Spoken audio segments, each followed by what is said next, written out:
Alright. What's up, everyone? Welcome to episode 3 of Echoes of Onibi. Um, Thank you again for 600 followers on Instagram. Didn't think I'd ever get past 100, so I really appreciate everybody that has interacted with my account. This will be uploaded. You'll be seeing this live session uploaded on YouTube hopefully tomorrow or Tuesday-ish, so just be on the lookout for that. And once again, if you're enjoying the content we're putting out, continue to like, share, and subscribe. And without further ado, DM False Titan, take it away. Hello there! Right, as usual, we will start with a quick recap. What do you all remember from last session? The better you do, the more rerolls you get from the game. Alright, Mystical, you were telling me how much of a note taker you are now. Take it away. Unfortunately, my notes are not with me, but here we go. I do remember that we went to the campsite and found, like, the fire that was burned everywhere, and we found the burnt, like, loot we found. Oh my gosh, what else did we find there? I found the clothes from the, Oh yeah. that's the more like, the rich-ish clothes. Yep. Yes. And then we, like, explored there a little bit, and then we ended up in the... Cave. I don't remember what it was. It was the underground area. You have to call me Underworks. Yeah, we went to the other to try to figure out where the problem was coming with the water. Yes. And while we were in there, we came across, like, this scorpion monster thing that we all had to fight. And Don almost died. Alright, gang. I got this for us. Ready? Yeah, go ahead. Alright. I can't remember everything. My notes are at home. We started off in the aftermath of our initial fight with the undead, where Beans, who is a historical character of my background, pointed us towards the wall, where we found a pickaxe pulling on the wall. This pickaxe, we found glass tracks that took us to a campsite with a big burnt out area. In this campsite, Luna and Dolgar discovered that someone had cooked on a fire in there, and while searching in the tent within the campsite, we found gear that looked like it belonged to a woman and a broken flute. Luna and Dolgar discovered footprints that led to tunnels into some mines where Kalllista met up with us. Some scorpions led us to a building with pipes similar to the well house. The pipes were burnt and destroyed. We got into a fight with the scorpion. As Luna said, I almost perished, but was able to come through. As we were ending that battle from discovering that some of the pipes were burnt or destroyed, similarly to at the well house, some undead started coming towards us, and we saw they had burn marks, so we hightailed it out of there. Reporting back to Captain Stone, Dolgar was paid 120 gold, but split it 3 ways. Told to check in with Lady Mira and Old Man Wells to report news. We reported to Mira, where Luna played her a song to cheer her up, and Mira hired the Mythic crew to solve issues with the well. Yeah. Any other details people remember? At the end of it, we were, through a conductive reasoning, realizing that the woman from the campsite may have been the same bard we saw come into Mira's establishment after. Yep. So, she did a song about dancing with skeletons, and she looked for something in her pocket which you believe might have been the missing flute that you found at the campsite. So he just decided to go and confront her. So he just went inside the inn, and that's where you last saw her go inside the Desert World Inn. And we approached to now. Just roll Dolgar back a little bit. There we go. So you headed in. There are a couple of people there. I did put them on the map this time, because last time I didn't bother. But these are random people that are sort of in from the town itself.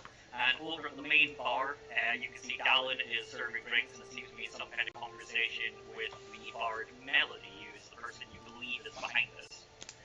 She seems to be just be sitting there chatting. It might look like she's flirting a little bit. Apart from that, it is up to you. So what would you like to do? You have just walked into the tavern. Oh, I could really use a drink. Absolutely. I agree. Drinks are to be had. Drinks all around. Alright, you want, I'll move you quickly up to the bar then, so I can just do all for you. Luna just walked through the fire like a champ. And no fire damage. Alright.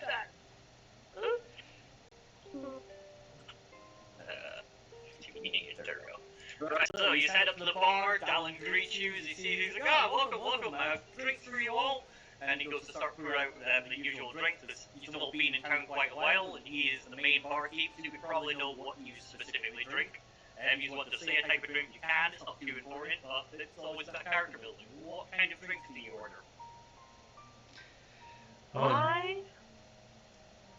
Oh gosh, world we're in. Want a pint of ale, please. Yeah, absolutely. Start pouring out a pint of ale, slides it along the bar for you. You turn to Kalllista. What about you? I'll have the same. Yeah, absolutely. A pint of ale as well. Dolgar, what do you drink? Dolgar, from his grizzled experience growing up in the town, just chugs back a pint of the darkest stout they have. Yeah, absolutely. He pours you a pint of the darkest stout that he has. And as he's about to get payment from you, you see the Melody, as he's all like sort of sitting next to her. She puts her hand up and goes, "Don't worry, I'll get this one." And she puts 300 gold onto the bar and goes, "Just anyone that wants a drink and food tonight, just go for it." She pulls out her lute and starts playing casual songs. She's not singing, she's just strumming away gently to herself. She turns to you and goes, "So, how's your night been? This festival is amazing. It's my first time here, I've not seen it." That was awfully generous of you. It's not often we come along somebody that can just pull out gold like that. That's the benefits of being from the capital, I guess. Everyone in Luca's quite rich. Especially because, I own my own establishment there. It's a bit different to this bar, but it's a very nice place. Man, the capital, huh? What's that like? Say that again, sorry? The capital, what's that like? It's an amazing place. You should see the spines of the Emperor. These giant crystals that are like laced with gold. It's what keeps the beast in back. Apart from that, you get all manner of people there. The Emperor is quite a figure. He's got like there's a man that gets known as the Emperor's Shadow, Mr. Tucker. He's terrifying. You'll see people in the street run for him. We've got the Imperial Guard that pretty much never move. They're these like large, draconic-looking armored knights. They almost never move unless accompanied by Mr. Tucker or something crazy goes on. There's quite a lot of crime as the underworld in that city is quite populated, but it's a good place. At least it's safe for people from the outside. Most monsters don't really come into the town ever. Wow, that must be nice. No monsters? I guess. All the gold? Sounds like a plan. Yeah, no monsters at all. It's a safe city, at least from monsters. Some of the people might screw you up, but, that's what people are like. At this point, she turns around as she's strumming, and she looks at Dolgar, who's still covered in, blood and everything from earlier, even though your wounds are patched up, you're still covered in blood. She goes, give me a second. You watch as she casts prestidigitation, waves her hand over you, and all of your clothes, clean, brand spanking new clean, look like. I look down at myself and whoa, that was cool.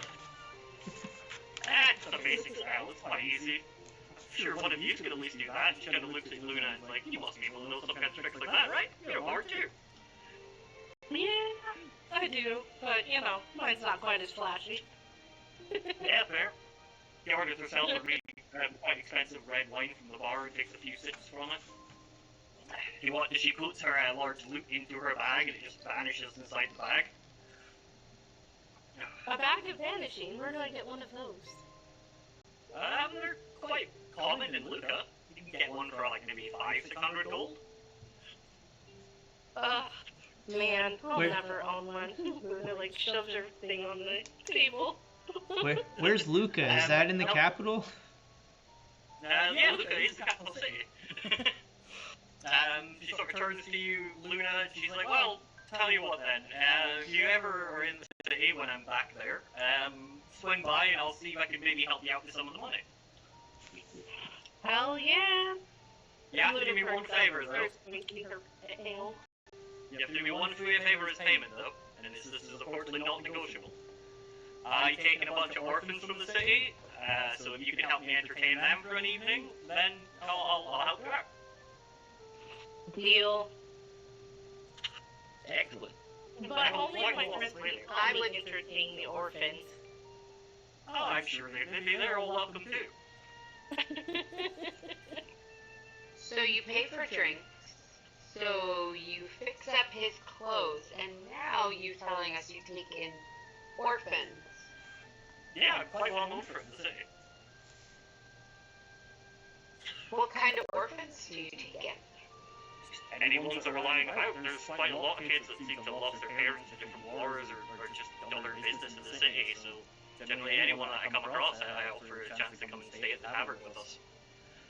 So as an orphan myself, when I was growing up, what do you normally comes up as people get something out of taking in an orphan work, or so what do you get out of this?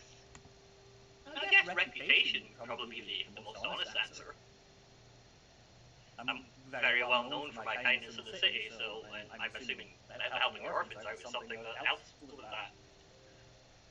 So this is all just out of the goodness of your heart and character that you just take in? Partially, but it's a bit of a business strategy as well. If I'm seen as a nice person, strategy. If I'm seen as a nice person, more people are going to be willing to come to spend time at the bar. It's quite a friendly atmosphere, and it generally seems to help with business quite a lot.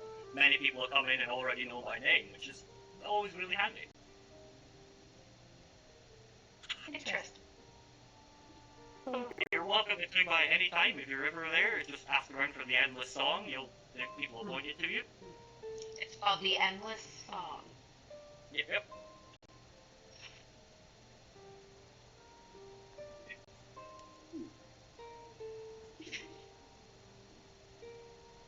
Apart from that, she orders some food, and Dallin goes and starts preparing some stuff. It just goes on like grapes and cheeses and things like that. And puts them on the bar. And he takes off the tab that she put up as well. She's like, "Yep, help yourself if you want." What do you all do around here anyway? Like, I haven't, apart from the festival, of course. I'm aware that you do this every time it gets to be dark. But what else happens in town? Well, I've just been hired on to the city guard. Oh, congratulations!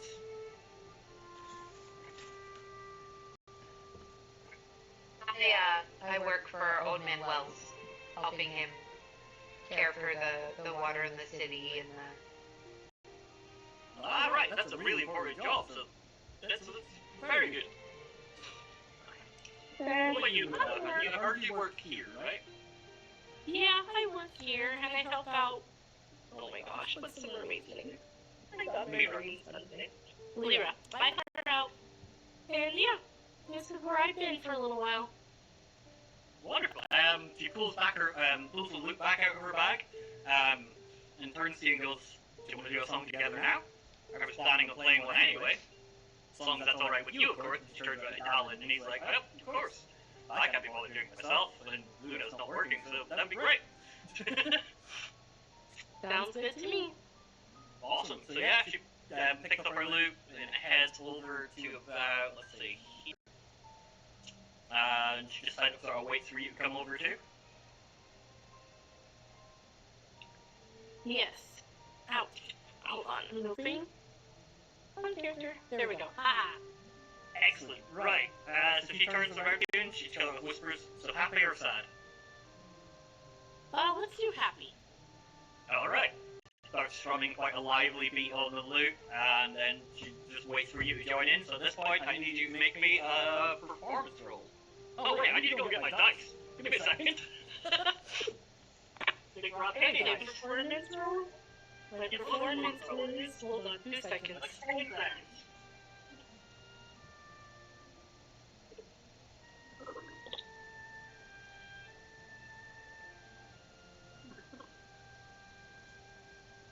Performance is +7. Okay, so 1d20 +7.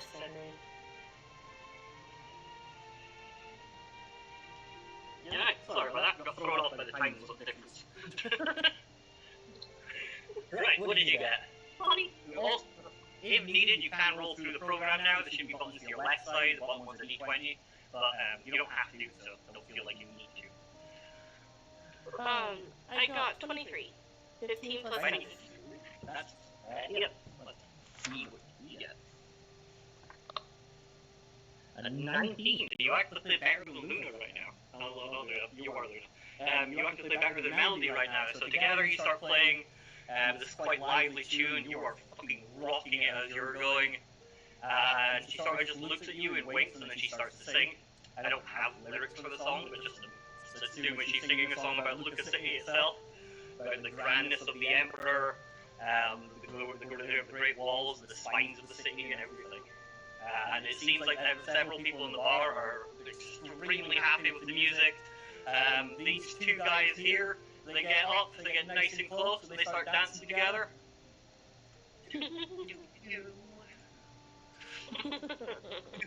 Baby, ain't nothing wrong with a little bump and grind. The only song that came into my head there was Electric 6K Bar. I love that song. I won't sing it because I'm not never really been sure about how copyright works, but you know how it goes. So yeah, you play this song. Eventually, once it's over, you see people in the bar. They're clapping, they're cheering. A couple of them walk up and hand you a couple of coins. So the two guys, they come up. They pretty much hand you together about 30 gold altogether. Melody takes it. Pretty much they give half to you. They give half to Melody. Melody takes it. She takes her half, and she just hands it off to you, Luna. I don't really need it. I'm still fighting for money, so yeah, you go through it.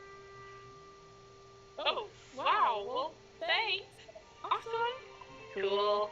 Luna has like a little gleam in her eye as she pockets the gold. Yeah, Melody's like, it's alright, I brought enough money to last me for about like this. It's like a holiday, so don't worry about it. So what brings you to the not the capital, but what brings you here? I'm just looking for things to write songs in about. the capital. I'm always looking for something to write songs about, so I travel a lot. Just anytime I get the chance, I'll pick somewhere in the world to go. A couple of people kept saying about Oasis Springs, and I knew where it was on the map, but I'd never been there, so I chartered a ship over and I came to have a look. Alright. And I heard of legends of people are saying there's something like a dragon or like a wyvern up in the mountains up north. I was considering maybe going up there too. A dragon, you say? Tell me more of this. You can make a history check and see if you've ever heard rumors about a dragon like way up north as well. Now you can all make that check if you want. History. Hold on. Find history. History is +1. That's cute. Okay, roll. 14 for Dolgar. Yeah, okay. And I got 11 for Luna. Nice. 17 for me. 17. Alright, so, Luna, you haven't heard any rumors about this. This is completely new to you. Dolgar, you've heard people say about that, but nothing in detail.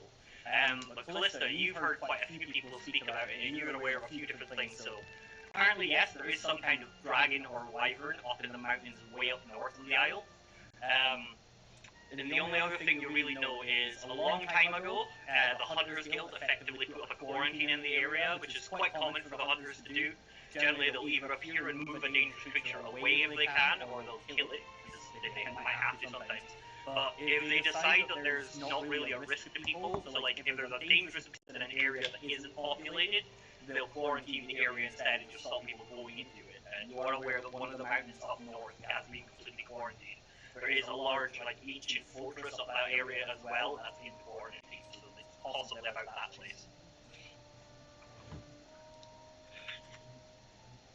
Okay.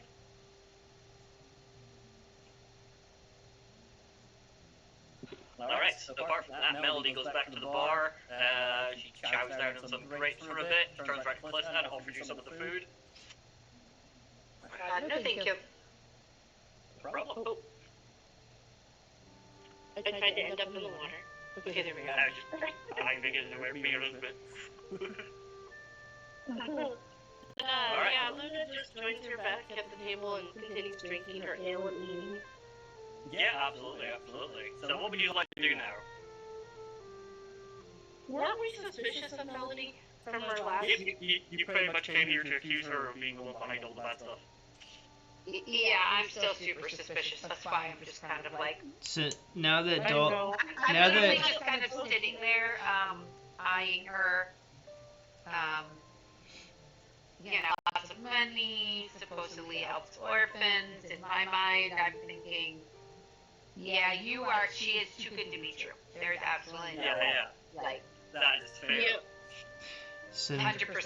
Like, everything she says is like red flag to me. Yeah. So Dolgar feeling a nice little buzz from his super heavy stout for a tiny little rabbit.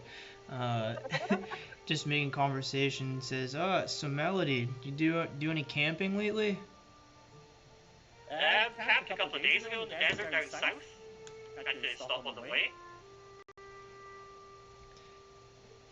It's just like a 16-day journey pretty much through the desert, so most people, like, you have to camp a couple of times. Yeah. Any trouble in your camping? Any fires or anything? Yeah, had a campfire and make food, but didn't really see any trouble. I got surprised by a couple of scorpions at one point, but then I mentioned when I pulled out a light, they seemed to run, so that was kind of cool. Luna interrupts briefly for a moment. It's just like, hey, I have a question. Go. Yeah. If my instrument broke, like, who would fix it for me? Is your what broke? I heard internet for some reason there. Oh, right. And have you ever had one break, Melody? I've had a couple of loops break, the fiddle, like usually strings go. Generally I'd find a craftsman in town. Must have someone good with carpentry or maybe an instrument making for here. Or any spellcasters, I guess. If it's not too big of a break, they could probably mend it with magic. Is there someone that can do that? And there are a couple of different people in town that do it, like the people, the priests do it. I believe Dallin actually has that spell as well. She points out she doesn't have that kind of magic, she never really learned it. So where are you staying while you're in town? Here. I got one of the rooms upstairs. Alright. I bought out the most expensive room, I believe. Right? And then she turns to you, Luna, because it's you that checked her in. She's like, I got the most expensive room, right? And then, yeah, she did. Right. Yes, you did. Yeah. The one with the huge bed, the balcony, and everything.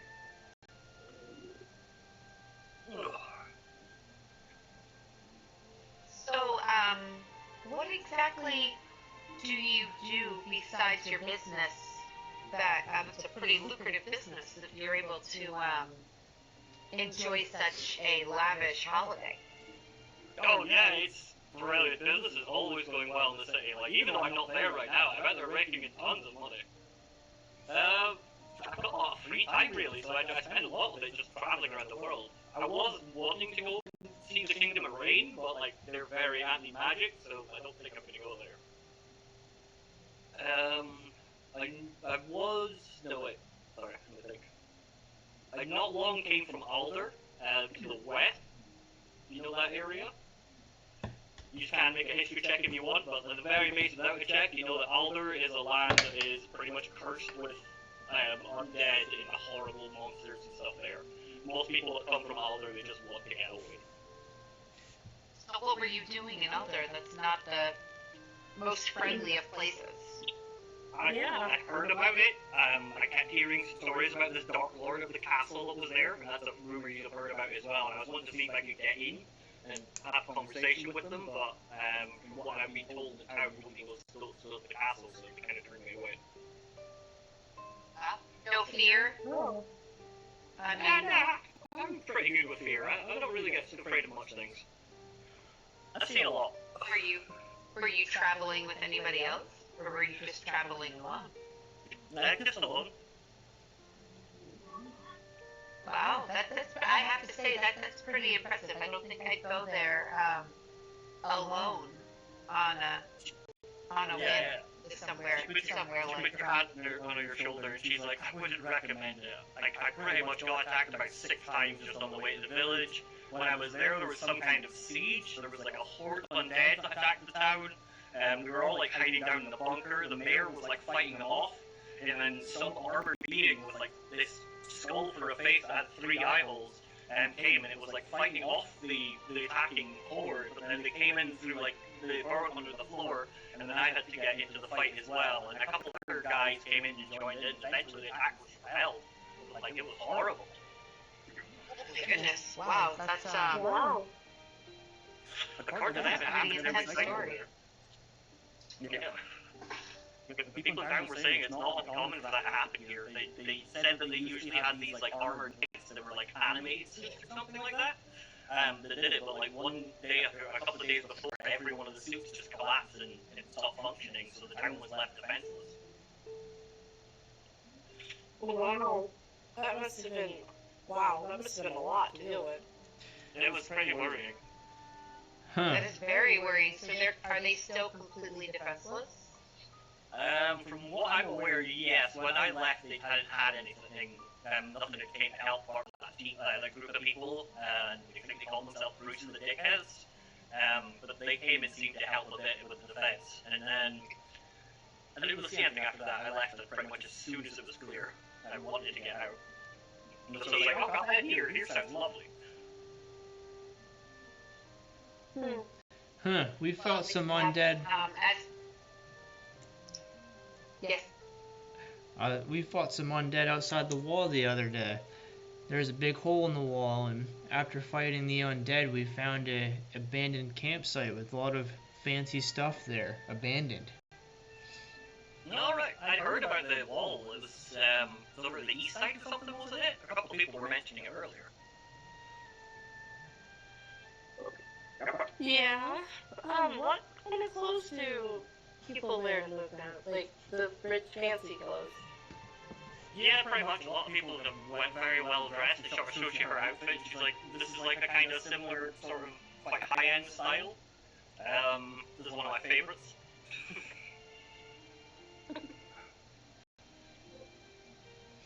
Is it anything like what we own?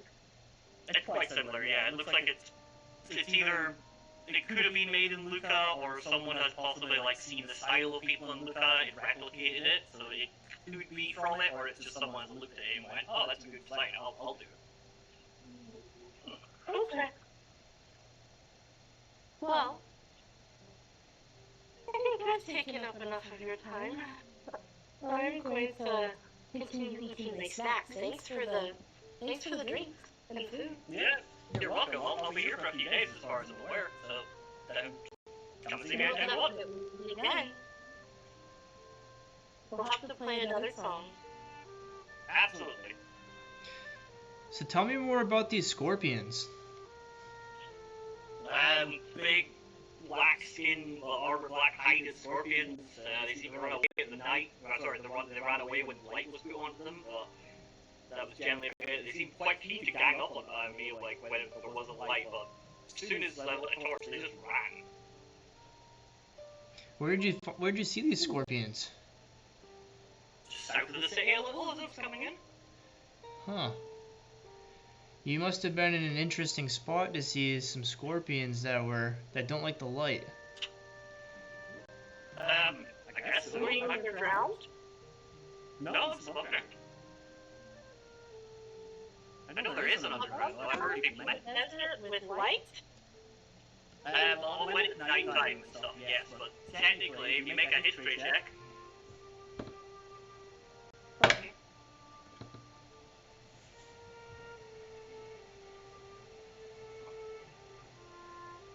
Was that for all of us or just for Luna? Yeah, if you like it. Oh my goodness. My 11. rolls are terrible. I got 9. I got 9 also. 9, 9, 11. You're not quite sure what, but something about the timing seems off there because it wasn't big dark until after she checked it. Which means that, yes, if she fought scorpions, they were above ground in daylight.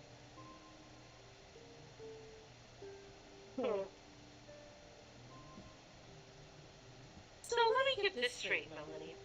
You're above ground in the daylight with scorpions that don't like the light.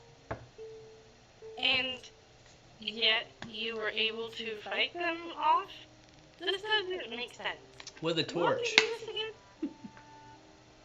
She sort of looks confused for a moment and kind of stares at her drink and goes, "How drunk am I? Honestly, I'm not too sure, but no, I definitely fought some of these scorpions and I pulled out light and they ran. I remember that. Maybe Are you harvested sure some you of their were blood." above ground? Yeah, Wait, pretty do you sure. have the blood on you? Yeah, she goes in her bag, she pulls out a small vial and puts it on the table, and just from the look of it, especially Kalllista being like the skilled for the area, it looks like the blood of the scorpions. She definitely fought one. Who was with you when you fought these hordes of scorpions? Just me? You Just must be a What skilled did you fighter. fight them with? My sword. And she goes in her bag and she pulls out this long rapier from it. It's got like a that sort of shiny, you know when you see like petrol like in puddles and stuff. It's got that like weird sort of purplish spectrum of colors. You see she pulls out the sword and like the sheath's got that sort of colors in certain parts of it. You can see the handles and the way with the two. She pulls the blade out as well and you can see the entire blade's that color. And then she like sheaths it again, pops it back into her bag. Is that an enchanted sword in some way? Yes it is, I had it custom made for me. Man, I'd love to get my hands on a blade like that. As Yeah. I lift my jacket and show my two swords. Yeah, okay. She asks if she can have a look at one of your swords. Sure. Yeah, cool. She takes one of your swords. It's just a standard sword, isn't it? Yep. Yeah, cool. So she has a look at it and she kind of goes, "Nah, this won't do at all. This is barely. I wouldn't even count this as a weapon. Can't have this." So she goes into her bag again and she pulls out what looks like a dagger. It's got like a fancy like silver inlay on the sheath and everything. It's wrapped around the heart. There's a red gem on the end of it. She goes, "This isn't anything amazing, but like at least it's magical. You're welcome to have it if you like." She puts it on the table. It is a +1 dagger. Sweet, I will take that then. Thank you. No problem. I used to use these before I got my blade, but yeah, I just can't carry them in case people need them now.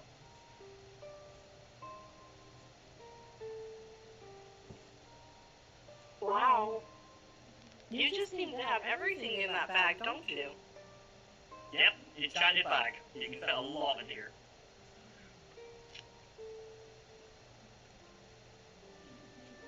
For anyone who seems to know, it is a bag of holding as well. I do try.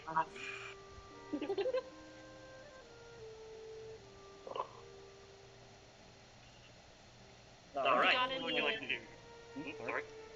Oh, I was just gonna say, can you point us in the direction of someone who can enchant our weapons? I'm quite new in town, so I don't really know if you have anyone like that. And she turns to Dallin, like, "Do you have anyone that works in enchantment here?" And he takes like a moment, he's like, "I don't think so. We had one a while back, but they moved. It might be best if I took a runway for that, which is out furthest to the south to the bottom tip of the island." JC? Apart from that, Melly's like, "The best I can do is if you're ever in Luca, I can show you the shops I went to." I'll take you up on that one day when we reach Luca. Wonderful. Can't wait, you'll have to swing by the establishment, you've got to help entertain the kids anyway. We'll set you up with free drinks as well. We don't have anyone staying at the establishment, all the rooms are used for the kids, so just be aware of that, you'll have to sleep somewhere else. Okay. We can manage, I'm sure. there's many places in the city, so we can easily help you, like, direct you to somewhere you can stay at the very least. We just try and not have patrons stay in the actual tavern because it might be dangerous for the kids. That's fair. Alright, so what would you like to do now? You can stay here for as long as you want, you can ask her more questions, you can straight up accuse her if you want, or you can head somewhere else.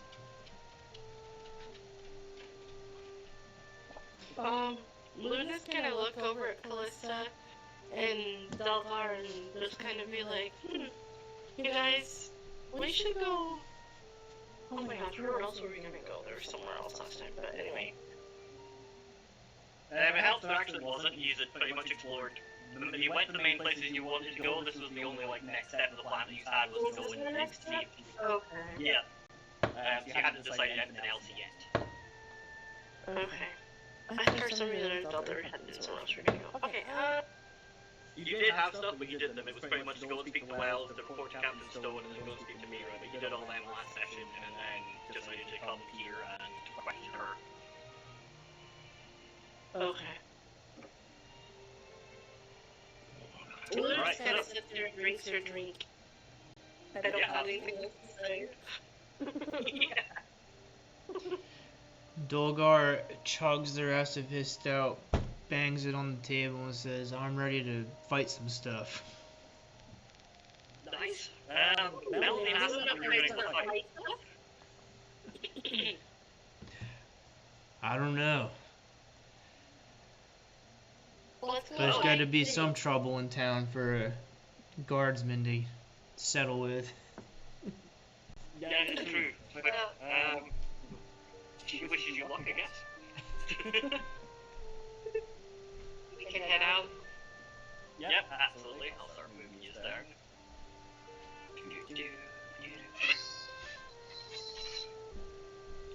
But yeah, don't forget to add that +1 dagger to your inventory as well, Dolgar. Already did.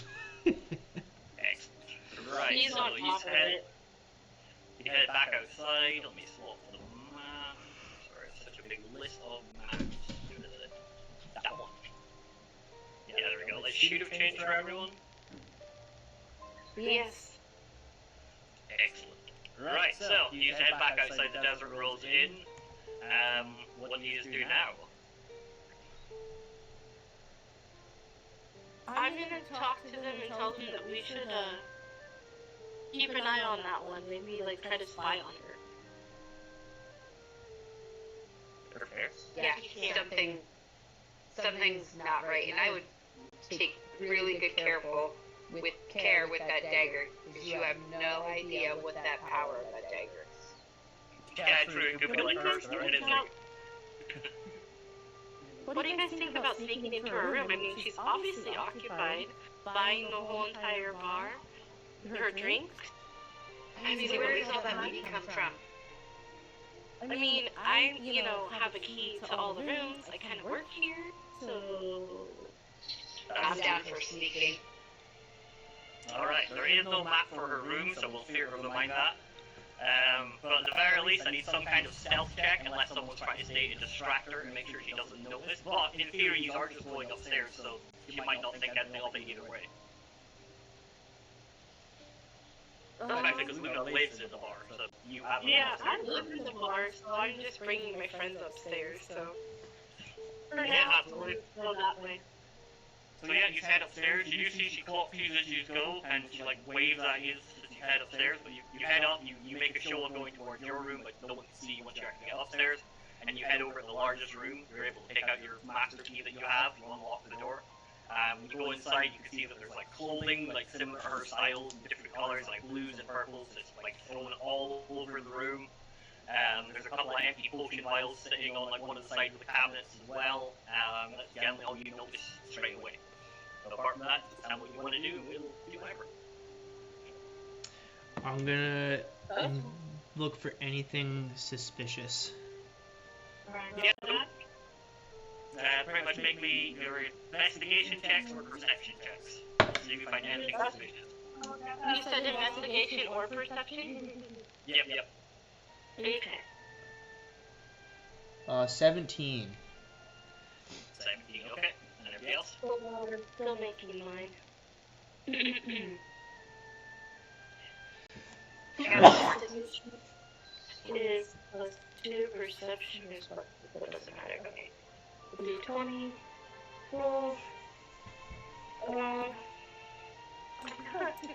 Got 8. Good heavens. So, yeah, pretty much. Kalllista, you go over and you start searching through the bedside cabinets, maybe she's got like a journal or something, or like letters she's left around. You look through, doesn't even look like she's touched the cabinets at all. It looks like she came in, threw clothes about, and then like maybe headed out. Luna, as you walk around the other side of the bed, you go check out one of the wardrobes, and you see there's more clothing like piled up into it. You find a bunch of, you find some money and stuff in some of the pockets. It's up to you if you take it or not. There's about maybe 60 No, we're not in the gonna pockets take of one of them. No, we're not taking money.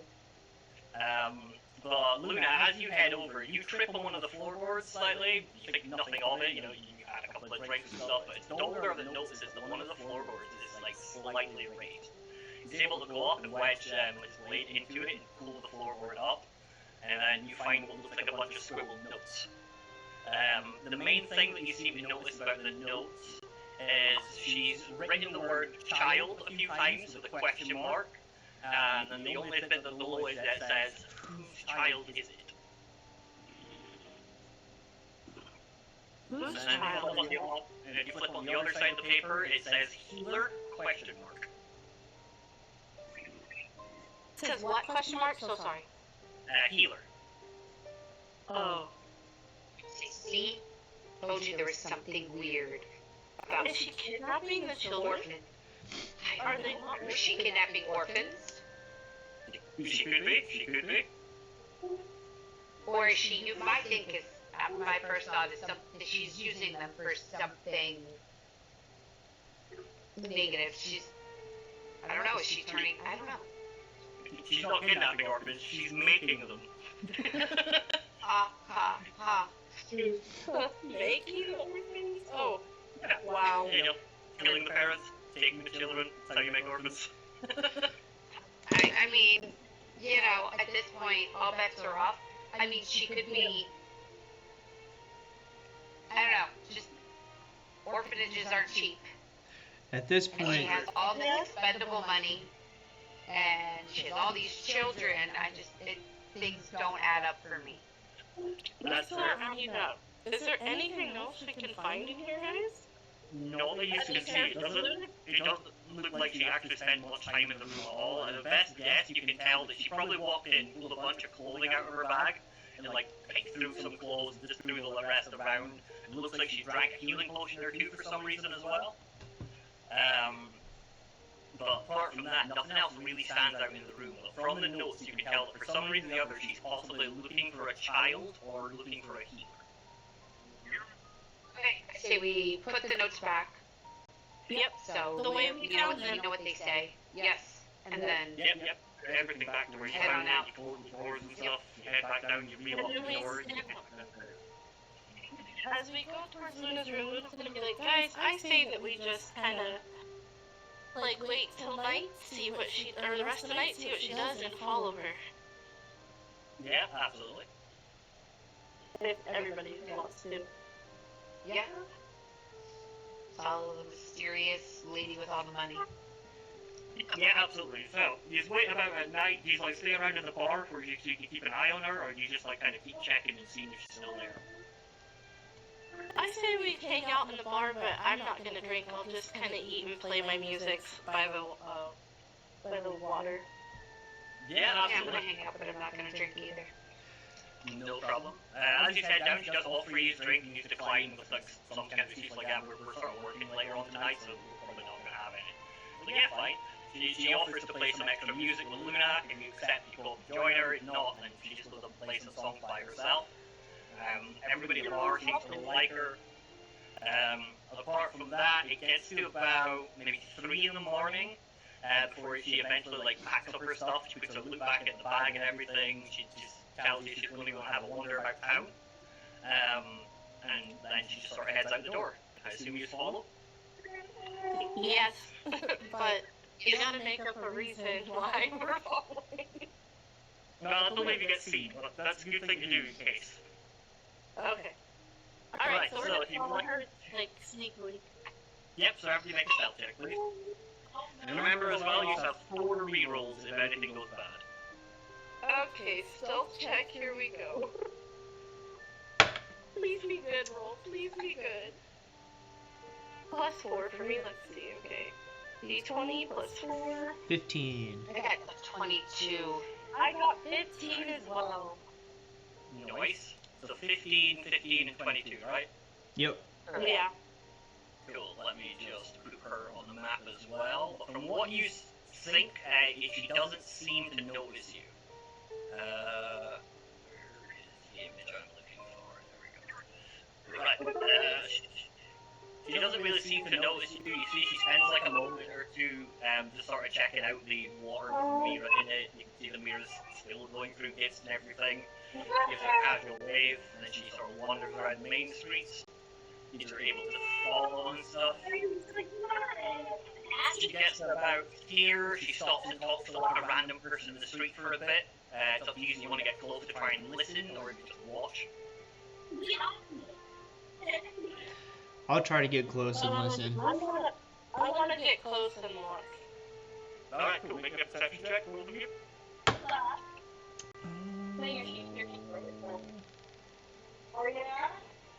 Perception. Oh my God. 13. 13. Excellent. She's sort of just asking, she seems to be just talking to like one of the random civilians in town, just asking what there is to do at night around here. And it's like one older man who's like, most delicious drink, really. I mean, you can always go for a walk, but careful going outside the wall, it's illegal, like scorpions going about. She's like, yeah, okay, that's terrible. Thank you very much. And then she sort of heads back down the street. You watch as she hands him 10 gold as she walks off as well. But apart from that, you're able to continue following her. Alright. Right. You notice that she seems to be walking with purpose somewhere. You're able to keep following her. Then she sort of keeps heading towards the main gates of town. When she gets there, you see she talks to the guards a bit. You recognize some of the guards, but she seems to talk to some of the guards. After a moment or two, the guards like kind of nod, and then they decide to open the site, like the small door in the gate, and they let her out. And she heads out into the darkness of the night. I'll walk up to the guards. Do we really want to follow? Yes, guys, I want to know what she's doing outside of the gates at night when she was just going to wander around. I'll walk up to the As long as you guys pick it up. I'll walk up to the guards because I would probably know them through working for the guards, and just say, hey fellas, what did that young lady say to you guys? Yeah, the guards that is there is Basscat, which is a lady cat person, and Jost Cam, who's like a half orc. She decided that she wanted to go and have a look outside the city. We told her it's quite dangerous, so we'll walk in the gate behind her, so she didn't seem that bothered by it. This is what one of the healing potions for. Sounds We like really something that a member of the guards watch should go investigate while you two are doing your job. Just to make sure she's safe. So it sounds like somebody that's part of the team should go investigate just to make sure she's safe. That like Basket's like, yeah, that'd probably be a good idea. I mean, you know what it's like out there. There's more undead than we've seen lately, and there's always scorpions to worry about.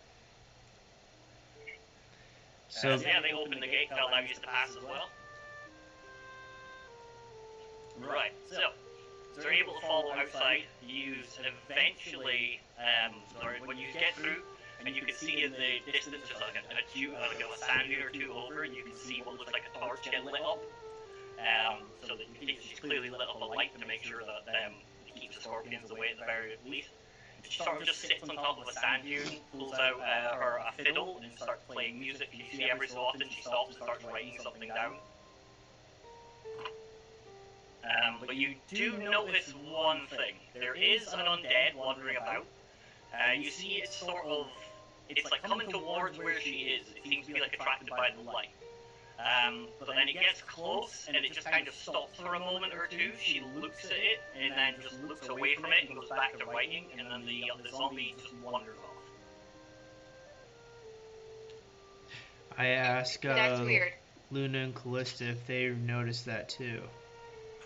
Yeah. Yes.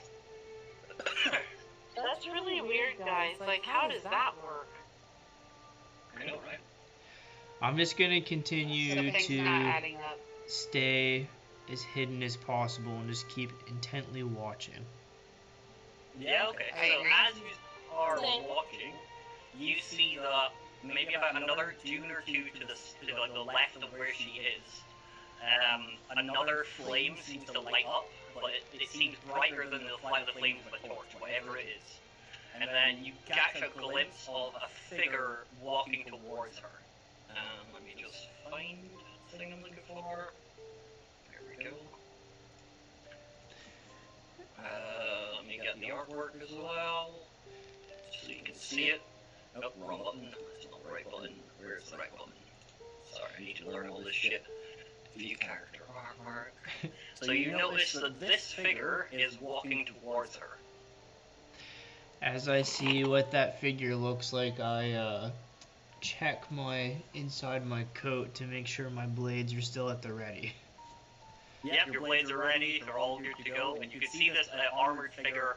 You can tell by the build it looks like it was a woman, or is this female, and it is wreathed in flames. There's this armor-plated knight with a flaming longsword in its hand, and it is just walking towards Melody. Melody has her back turned to it, she doesn't appear to be noticing or paying attention in any way, and she's just casually playing music. And you can clearly see that as this figure's walking, it's leaving vertified sand in the ground, so it's turning its footsteps are turning the glass into sand below it. Oh. It's all making sense now. Yeah. Right. So do you do anything for now? But Melody doesn't seem to have noticed it at all. We need to do something. We can't just. I mean. Yeah, we can't just let her We can't just let her die. I'm suspicious, so I'm hanging back and just gonna watch how this plays out. Yeah, absolutely. What about you two? Okay. Alright, but if anything looks like it's gonna hurt Melody, I'm jumping in. Alright, so based on that then, as you are sort of sitting watching, you see that eventually Melody clocks it. You assume by the footprints, because, like, melting the glass, it gives off some noise and stuff. And she sort of turns around and looks at it. She immediately reaches into her bag, drops her fiddle, she reaches into her bag and pulls out her blade, and points it towards it. The figure pretty much seems unfazed. It keeps walking towards her. Its blade ignites into flames, and it starts to picking up its pace until it's like starting to get into like a full sprint towards her. What do you do? Alright, guys, enough hiding. Alright, in that case, roll initiative if you're joining it. Well, technically everyone should do it, but you can't stay hidden if you want to. Well, what do we want to do, guys? This is the same person who said they took care of a whole horde of scorpions by themselves. Oh, yeah. So do we want to sit back and see what she can actually do? Fine, Luna huffs. We'll just sit here. Alright, I mean, I want to see what she does. Yeah, absolutely. So, you guess you're all good to just watch for a bit then? Yeah. I'm watching. Alright, let me roll initiative for her. Oh, savage. He got a 7, it got a 26. Right, so, you watch this, oh yeah, everybody else, I need you to roll initiative as well, so that if you do join in, it's all timing, how you can join. 14. 1 second. No. I'm looking, I don't see it. It's initiative plus 3. Oh, okay. Thank you. So D20. Oh, wait. It might be plus 3 or plus 4. Mine is plus 4.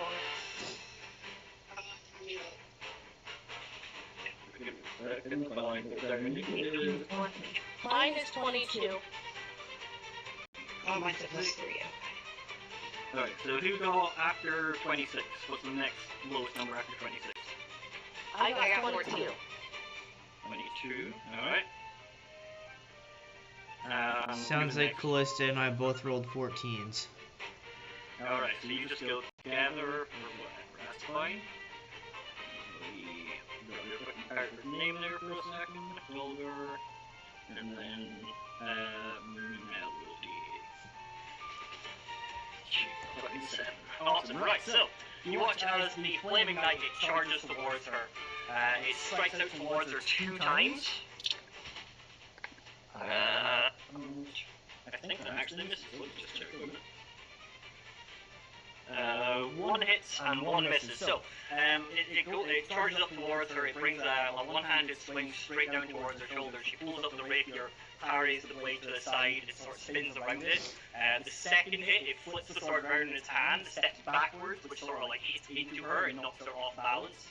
And the blade, you watch as the blade plunges into her stomach, and you hear her scream out in pain as you watch this flaming blade puncture her back. As it pulls the blade out, it turns and hits her in the face with its free hand and knocks her down to the ground, and then reaches out towards her with its bonus action. It grabs her by the throat and lifts her up into the air. It's like holding her off of the ground, and then you watch as the flames of the creature pulse and burn, and you watch as it ignites and Melody bursts into flames. She's like on fire, screaming in pain. Apart from that, it is, if you want to get involved, it would be Luna next.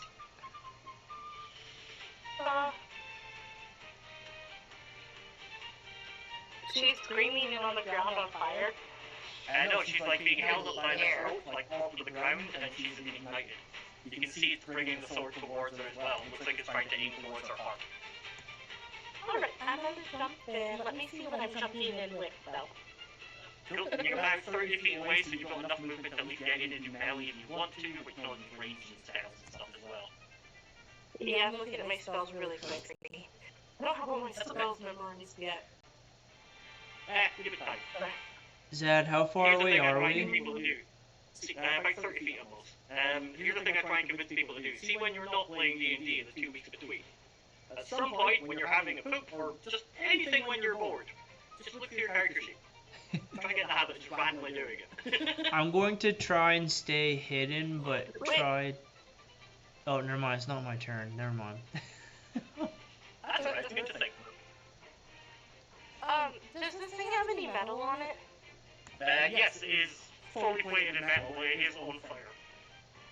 Oh, so that won't, my hot metal spell thing won't work at all, huh? A vague bet, just because it seems to be some kind of flaming armored knight, it's probably immune to fire. Okay, I'm just trying to think of what I can do to... But from straight up as well, I can give you this. This is what kills the scorpions. You can tell by its weapon and the wounds around the scorpions. This kills the scorpions, and the undead that you noticed as well, especially the ones you fought on the wall, this probably killed them too.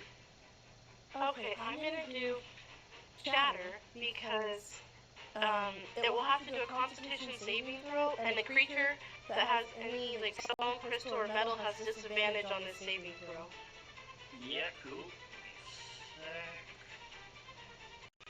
I'm able to make 3d8 thunder damage on a failed save.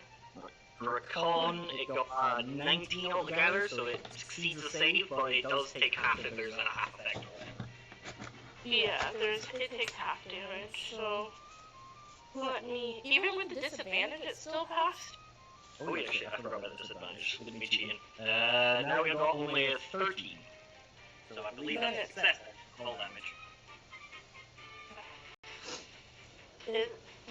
How do I know what the fail or success is? Like, what is that based off of? The spells will say, but it should be 8 plus your proficiency, which I think is 2, so 10 plus whatever your charisma is. Oh, attacker save is con 13. Okay, I see.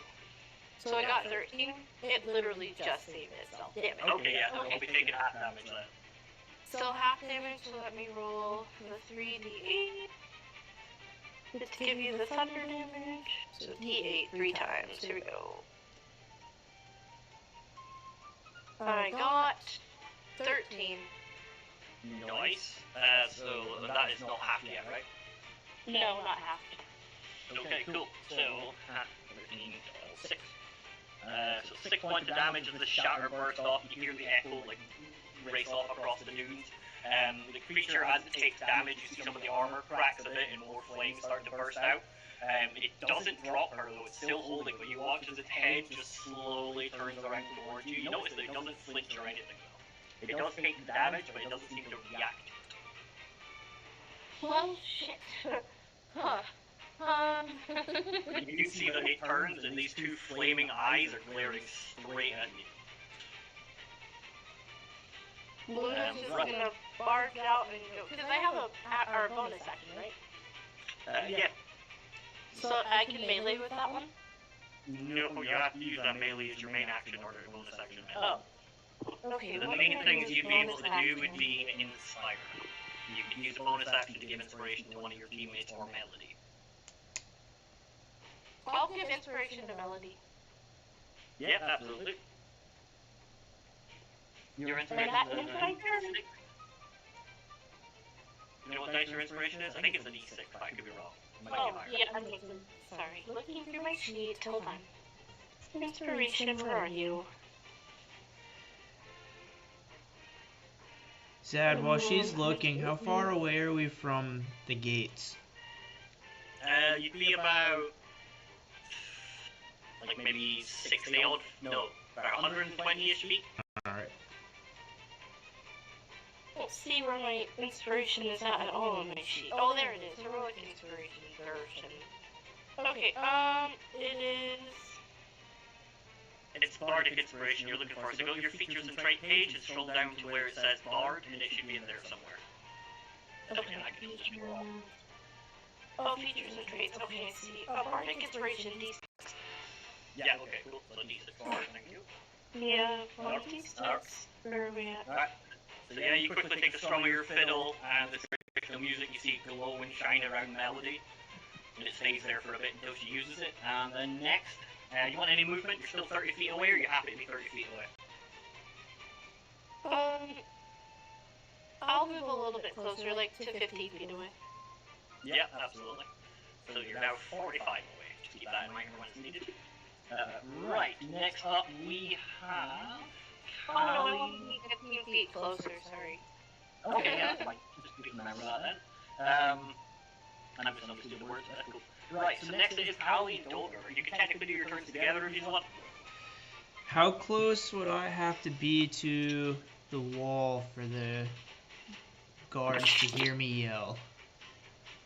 Depends, there's a festival going on in town still as well. Maybe like 30 feet or something, yelling really loud. Alright.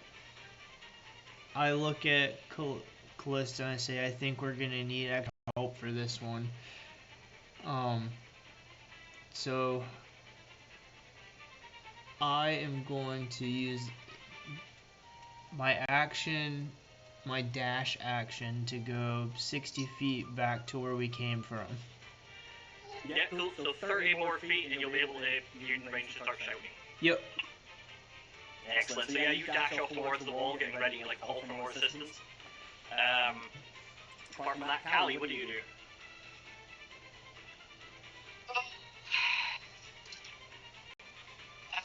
I'm gonna engage, so,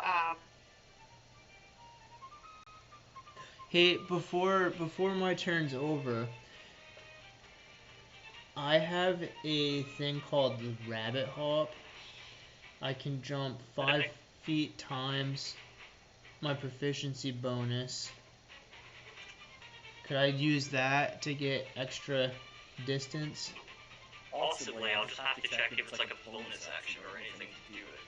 I'm not really that familiar with that type of class. Oh, sorry, that race. It says I can do it number of times of my proficiency bonus. It would just give me an extra 15 feet. Object 5 feet times. Yes, I believe you can 5 times your proficiency. Your proficiency is 2, right? So 5. You get an extra 10 feet. Extra sweet. I'll take it. So yeah, you 70. run up as fast as you can. You leap a bit, and you end up 70 feet instead of 60. yeah. Nice. That's not bad. Right. Anyway, Kalli, what do you do? So I'm gonna pull out both of my little, I guess, dagger short swords. No, they're short swords. Yep. I'm gonna pull out both of them, and I'm gonna see if I can't do some damage to this thing to get it to drop Melody. Yeah, absolutely. You can. You have enough movement. You can get behind it to get advantage as well. Because Melody is still on the other side, so you get advantage from go behind. Yeah, I'll do that. I'll go behind. Just move stuff around a bit so it makes more sense. There we go. Right, so yeah, you run towards the creature. You swing out towards it. Right, what's that one there?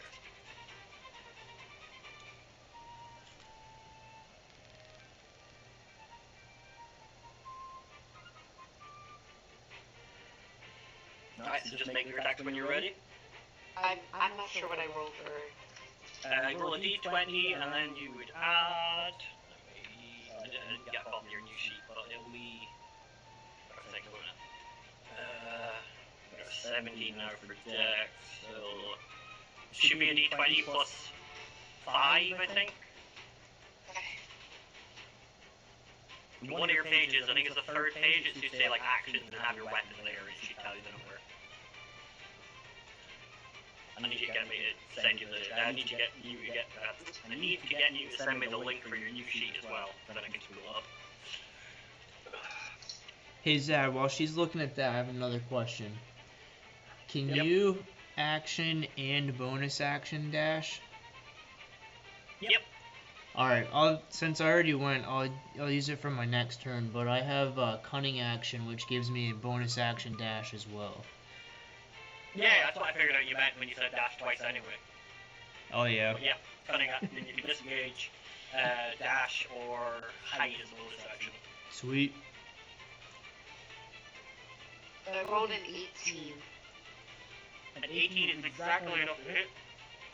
Yay! So you managed to find a gap in the armor and your blade sinks in. Also, you have bonuses against undead, but I think it's based on tracking right now. As soon as you get close to this creature and you plunge your blade in, you can tell it's undead. Oh, it's undead. Yep. Great. Okay. Alright, so just roll your damage. What? Did I roll it? Short swords you're attacking with, is it? Yes, 2. Okay, so it'll be a d6 plus 3, I believe, and then we make your second attack.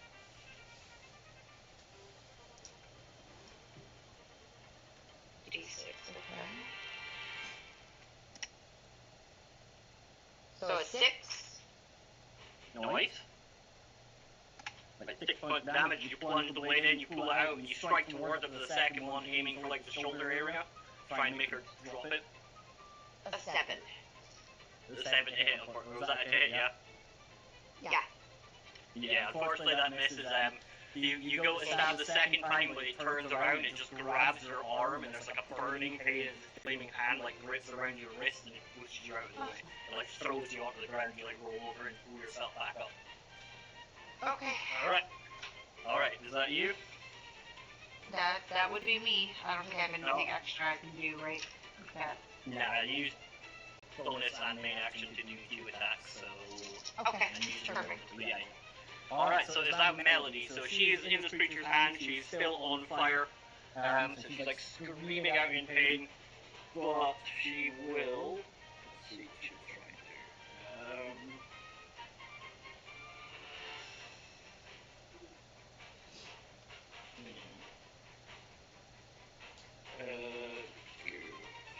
do.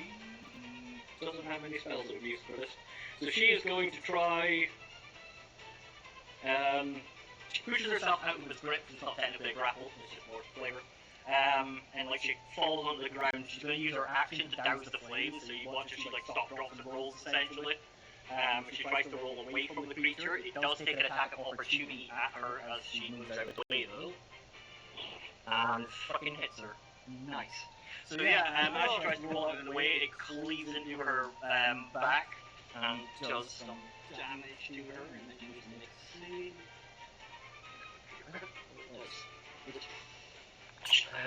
She takes 9 points of damage from that cleave, and then she makes a strength saving throw. She fails miserably.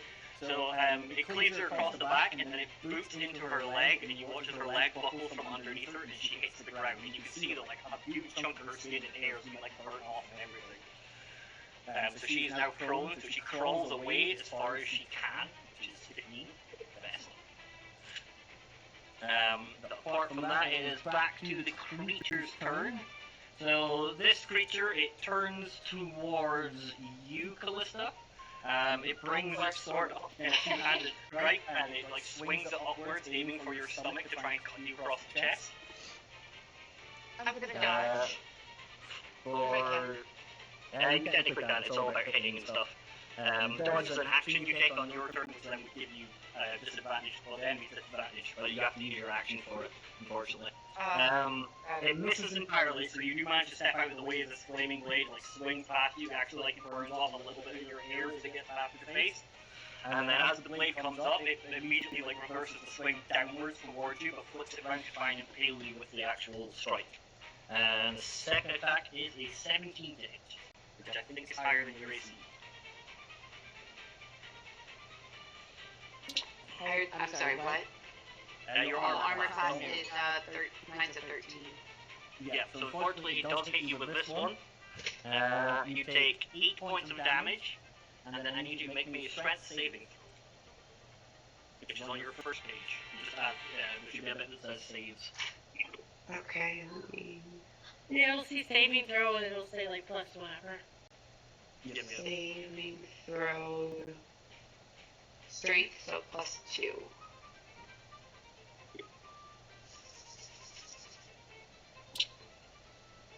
So 17. 17, so you are not knocked prone.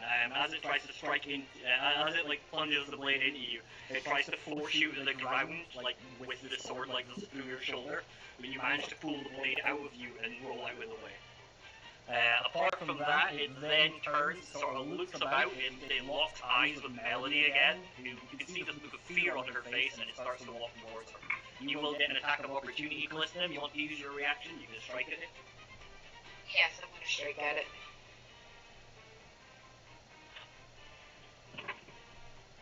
Um, 15. 15 does not hit, unfortunately. You bounce off of the armor as it continues charging towards Melody. Right. Oh, she's still prone, isn't she? Yeah, she's prone, right. So because she's prone, it's going to use the bonus action to try and grab her. It grabs her, it picks her up once again by the hair this time, and then you watch as the flames pulse, and she gets reignited on fire again. Apart from that, it is now Luna's turn. Me? Is that what you said? Yep. Okay. I'm gonna try to use healing word on Melody. I'm close enough, I think. Because I moved Yeah, I'm close enough. Healing World's got like 60 feet anyway. Alright, I just gotta see what I rolled for it really quick. Sorry. That's alright. My sheet. Okay, so healing word is...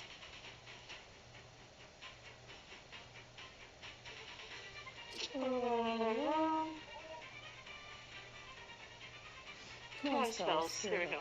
Healing word. I'm gonna upcast it. Yeah, And I'll use my last of my second level spell slots. yeah, no But I problem. still have I have my first level spell slot still. But alright, so it's 2d4 plus 3. Okay. So 2d4s, 1, 2, and then add 3. 5, 6, 7. So I've got 7. Okay, nice. 7 health to Melody. Not bad, thank you. Alright, so yeah, you watch as your the magical, the musical notes in your spellcraft wraps around her, and you watch as some of her wounds start to heal up, and it also does put out the... Wait, no, let me just check. No, I'm confused with a different condition. It doesn't go point. But it does heal her up at least. That is your bonus action. You still have your main action as well. Alright, so for my main action, I'm going to cast Shatter again. Oh no, I can't. Dang it. I just used all that. Oh, that's terrible. You also technically can't cast 2 level spells in one turn. Oh, I can? Okay, good. Then I'll do Shatter again. Yeah. Do you have any cantrips? Maybe? I'm not seeing any cantrips on my sheet is my problem, so I don't know if I chose any. There's an overcomplicated rule that pretty much means you technically can't cast 2 spells that cost levels in a turn. Yeah, I have Mending and Vicious Mockery, which does not help me. Vicious Mockery. During battle. Vicious Mockery. What is that one again? Hold on. Enemies make a save if they fail to take some damage, and they get disadvantage on one of their next attacks. Oh, never mind. I'll do that one. Just kidding. Go for it.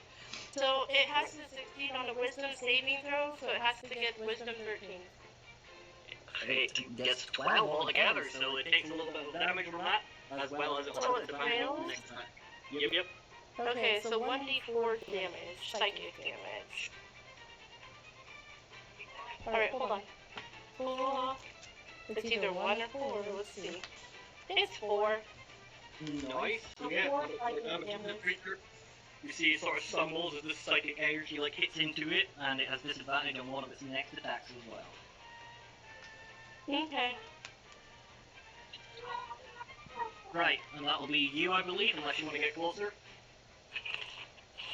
No, I'm still in a range where I can do anything I need to, so I'm good.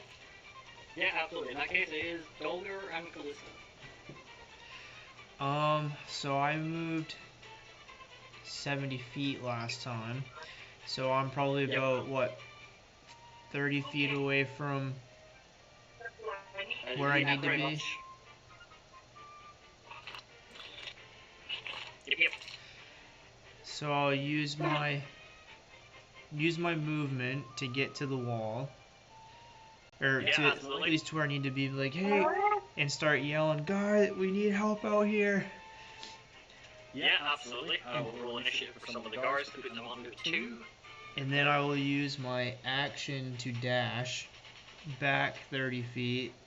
And then this is where I was confused. Can I use my can I bonus action dash as well to go 60 feet?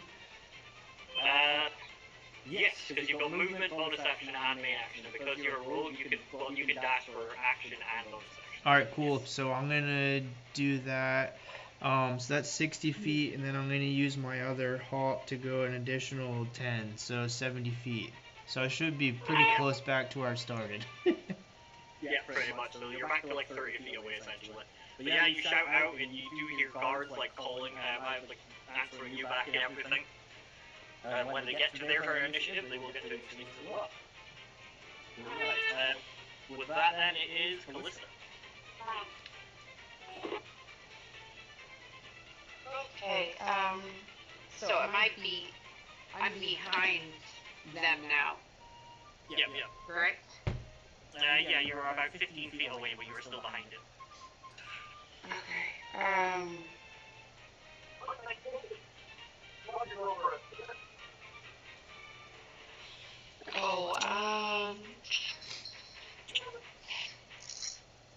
I mean, I guess I can try again to, I can try to attack again. Yep, absolutely. So yeah, you move up towards it, ready to attack again. Okay. And this is just the, sorry. Am I doing the D6 or the D20? D20 first. You always do the D20 first because it's the D20 attack. Okay. And this is on my strength or my dexterity? It's your dexterity, so I believe it's +5 you actually roll. 15. 15 is not enough unfortunately. It's not 18 AC because we're in full fight. So yeah, once again your blade just bounces off of the armor, you see it turns around and looks at you.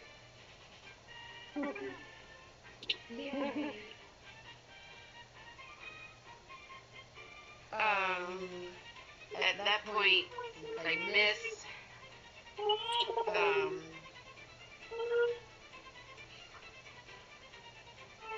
I'm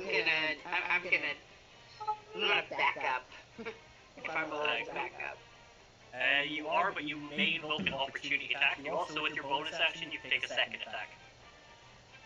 If you want.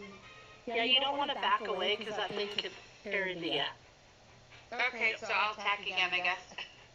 Okay, roll a d20 again. Okay. 18, there we go. Yeah, that is exactly enough. So your first blow doesn't strike in, it turns and looks at you, and then you slam your blade into the gap between its helmet and its chest piece, and you watch as your blade sinks in a bit. Roll your damage. 8. Nice. Not bad. Yeah, you pull that out, and your blade comes out, and you watch as more light of the flame start to erupt out of the hole. And then is that you? That is me. I don't think I have anything else. Nice. So, it is now Melody. So once again, Melody's going to push herself out of the creature's grasp, and she is going to try it. She's going to put out the flames, so you watch as she quickly tries to stamp out all the flames that are on her and once they're doused, she will pull out a potion. Yeah, she pulls out. Let's just check which kind of potion she's going to use. She's going to use a normal potion of healing. She regains 6 health.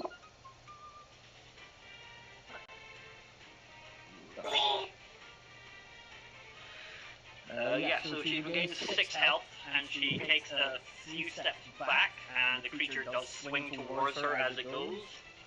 And it misses entirely. As she's running, the creature tries to stab towards her, and she immediately slaps the blade aside with her rapier, and the hit goes wide. She moves to about 10 feet away, and then that is the end of her turn. So it's now what's called the Cinderbound Sentinel. It is now its turn. So let me get it right. Dolgar, you're about 30 feet away from it, right? Yep. Technically, and you are 15 meant to be Luna, because you haven't moved up. So, it is going to walk to about here, essentially. I know the map's not technically in the right place for the way it's working, but you know what I mean. So you will get an attack of opportunity, Kalllista, as it moves slightly further away from you, if you want to take that. Sure, why not?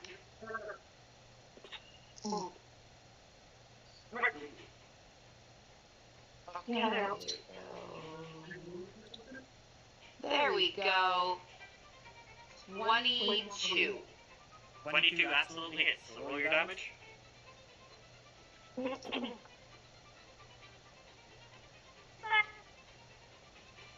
8. Nice. Yay. Alright, so yeah, you once again, you as it's turning, you plunge the blade into just above its hip. As you pull it out, you see that its leg kind of buckles a little, but then it sort of recovers. And then Do I get to roll again for the other sword, or is it just the one? just the one attack during opportunity, Okay. unfortunately. Gotcha. No, Right, so yeah, it moves to the point so that every one of you are in 30 feet of its range, and then you watch as it lifts one of its hands up, and it is going to use its bonus action of Infernal Pulse. So everyone within 30 feet, which is all of you, I need you all to make me a dexterity saving throw. So this wave of flames erupts from this creature all around it, and it slams into all four of you. Nat? Yep, dexterity saving. So I got it. Oh, yay. 25. Okay, so Kalllista, you're I fine. got 19. You're also fine. I rolled a nat 20 for 25 total. Nice, so every one of you managed to throw yourself to the ground. Yeah. Should do Melody's as well. Melody fails, awesome. Oh my word. Right, so yeah, the three of you managed to throw yourself. Okay? We're trying to save her. He's supposed to be like amazing, and I'm not seeing amazing. She's not rolling well. Right, so yeah, the rest of you managed to dive yourselves out of the way and throw yourself down in the sand as this wave of flame bursts over you and it harmlessly dissipates above your head. You watch as the wave crashes into Melody and she reignites on fire again and once again starts screaming. What? After that, you watch as the creature strides towards her as she's like writhing about in flames. It moves its free hand along the blade, and you watch as the flames go out, but then the blade seems to be covered in this dark liquid that looks like pretty much ink. So this blade looks like it's wreathed in darkness and ink like pouring off of it, and it plunges it towards Melody and strikes into her with a 19, so Melody takes another 7 points of damage. And you watch as the blade stabs into Melody, she starts to like convulse. It looks kind of like she's taking a seizure. As you watch as this darkness seems to flood into her, and you can see from the light of the Cinderbound Sentinel that around the wound, her skin is starting to turn black and wither. You can see it like going up her veins and everything. She like collapses to the ground and starts like spazzing out essentially. Is this Melody? Yep. Oh god. You see that she's like spazzing out on the ground. She's like unable to control herself, like frothing at the mouth and everything as this thing pulls the blade out. And that is the end of its turn. At this point, a couple of the guards, you see them take position up on the wall, some of them firing off with longbows towards the creature. The first shot misses, but the second gets a 19 and hits it like square in the head. Actually, it's an accurate shot until you go straight into the eyeball of it. It's like a head jerks back, and then it slowly reaches up its free hand and just wrenches the arrow out, and you see that its eye comes out with it and just kind of throws it to the ground.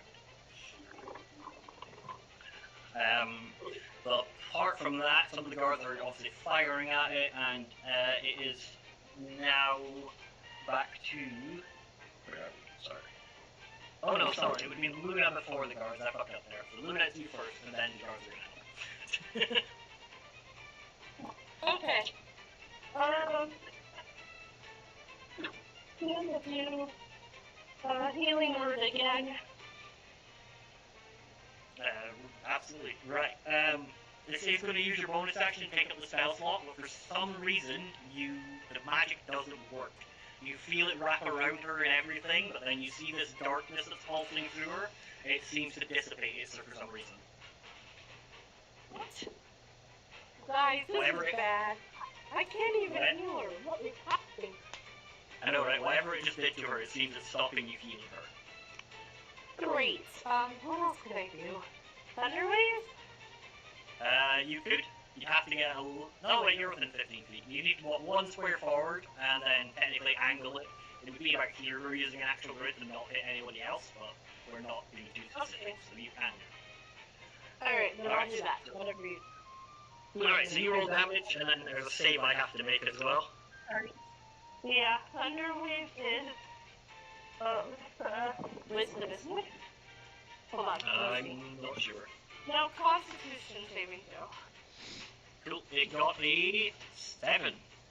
So it fails to take full damage, and it will get knocked back away from Melody. Yeah, it'll be pushed 10 feet away from her. Ooh, 10 feet even better. So, let me do 2d8 thunder damage really quick. Alright, so I'm just going to move these about with this for a bit more visuals. 8 thunder damage, roll, and she'll take 5 thunder damage. Nice, so yeah, your wave of thunder slams into this Cinderbound Sentinel. You watch as it goes flying through the air back 10 feet, it slams onto its back and it slowly like pulls itself back up and knocks it away from Melody at the very least.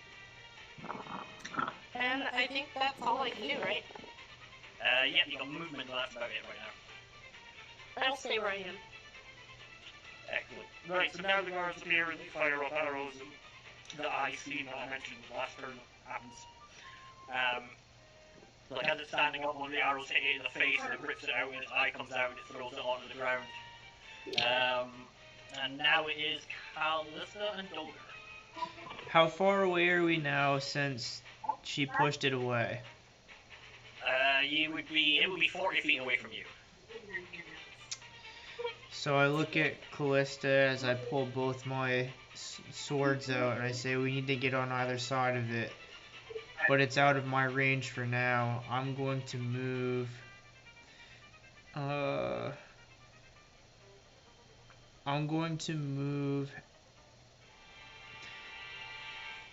we'll say 25 feet towards it at one side, and I'm just going to hold my action.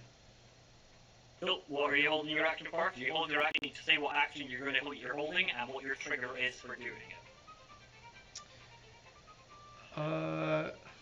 I guess, I don't know.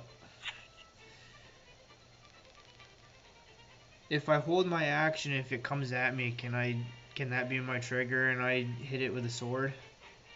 Yeah, absolutely. Alright, that's what I'll do then. No problem at all. Right, so you have your blade ready, see if it comes towards you. And Kalllista, it's now you.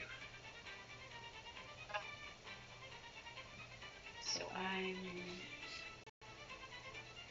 Okay, let's see. I'd like to try to help poor Melody in some way. Elia, she is writhing on the ground. It looks like she's unable to even get up or anything right now. She's like fallen, taking a seizure. Have you ever seen someone take one? It looks like. Yeah, I have.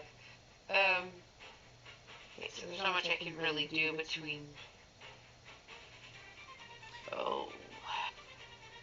So, Kalllista, Dolgar had said let's try to get on either side of it.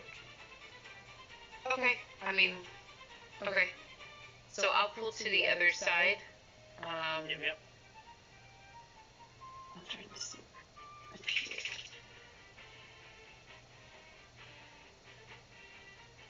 How far I can...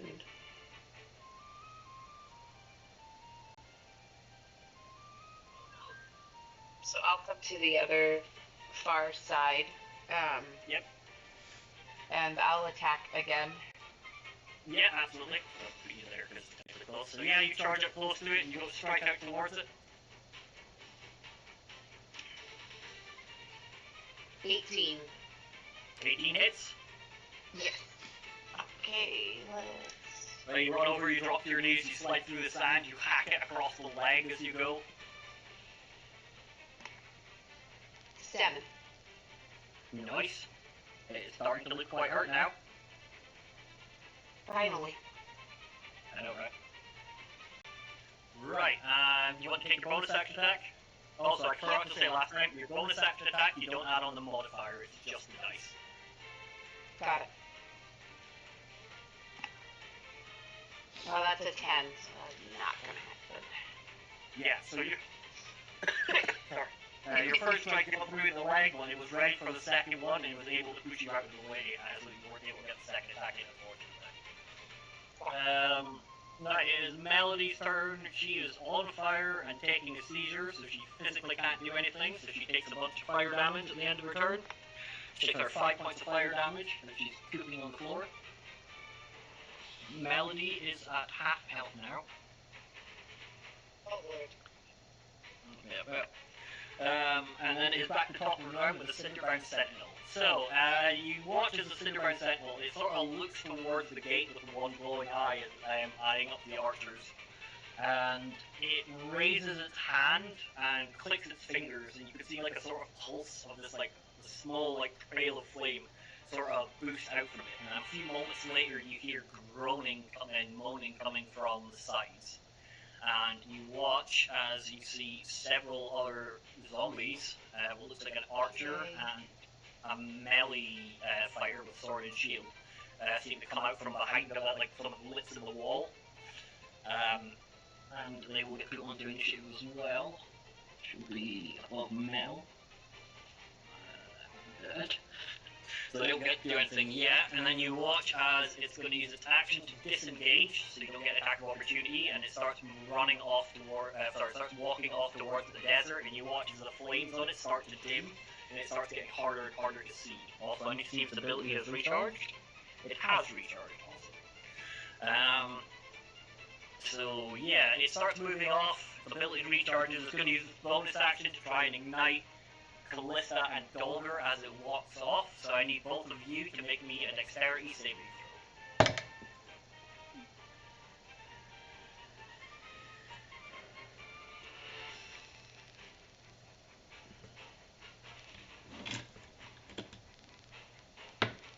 throw. 14.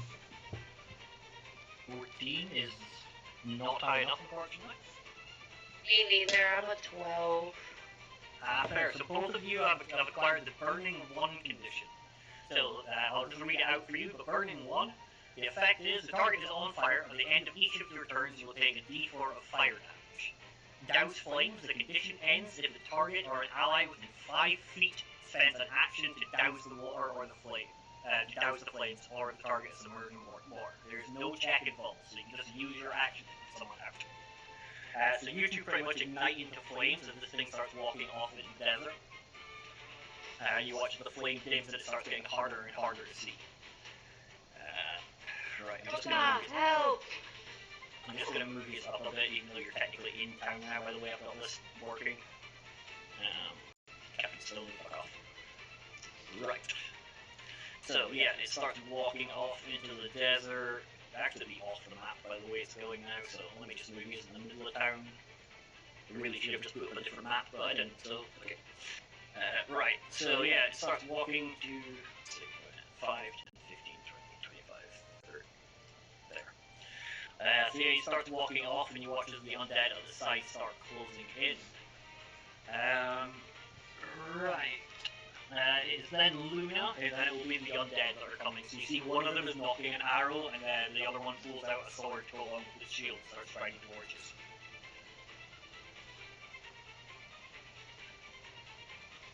So Luna, what do you do?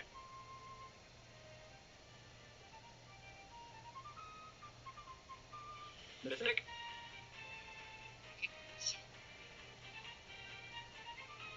Mystic.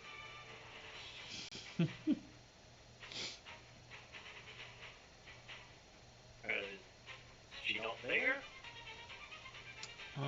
Mystic, can you hear us? Maybe you're muted if you're here. Yeah, can you mute yourself? If not, we're just skip your turn, unfortunately. Can you hear me? Yes. Okay. It's my turn, right? Yep. Yes, and we're both on fire. Help. Yeah, both your teammates is on fire. Melody is taking a seizure on the floor. It looks like some kind of necrotic energy is bursting through her body, and she's on fire.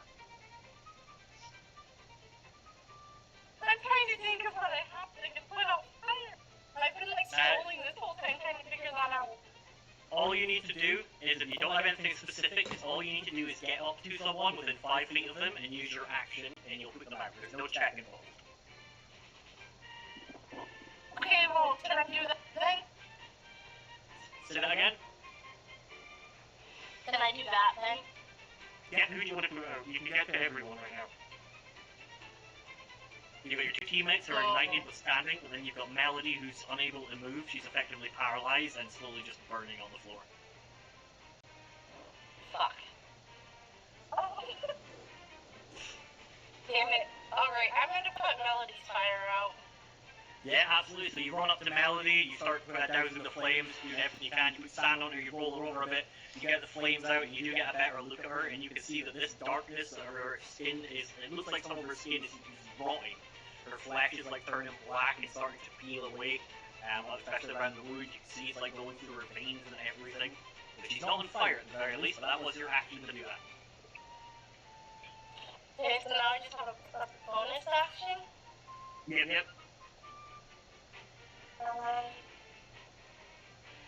Oh god. No, that one is bonus. What else can I do as a bonus action? Can I do healing word as a bonus action? As long as you're yep. Okay, I know I can't heal Melody. Out of Kalllista and Dolgar, who has less health? I think Kalllista. He's taking out more of the shoulder. I'm gonna use, I'm gonna use healing word on Kalllista. Yeah, absolutely. And that's 1d4. Or 1d4, sorry. 4. I think it is. And I believe, I'm not sure, but you might add your modifier to that. You have to double check. Oh, yeah, that's right. Did I modifier? Oh, +3. Oh, so 7. Alright, so yeah, bardic magic wraps around Kalllista, and you watch as it heals her. She's still on fire, but she does regain health during it. You see the skin trying to patch itself back up as it's being burned away. Alright, I guess that's all I can do for now. Nice. Alright, with that, it is the guards, so they are, this is like a longbow, so they still keep firing off towards, yeah, especially from the angle that they're at, they would see the other undead because of the wall, so they start firing off towards the Cinderbound Sentinel again. And they miss, unfortunately. So yeah, you see the shots fire off wide, it's harder to see it as the flames are going out, especially as it's moving farther away, but the guards are trying. We have it. So with that, it is Kalllista and Dolgar. So, for having the condition burning 1, you don't take damage now. At the end of your turn, though, if you're still on fire, you'll take damage. You can use your action to put it out, but obviously that does take your action away. And how far away are the undead from us? They're coming from either side of you, about 10 feet away from each of you. Oh my.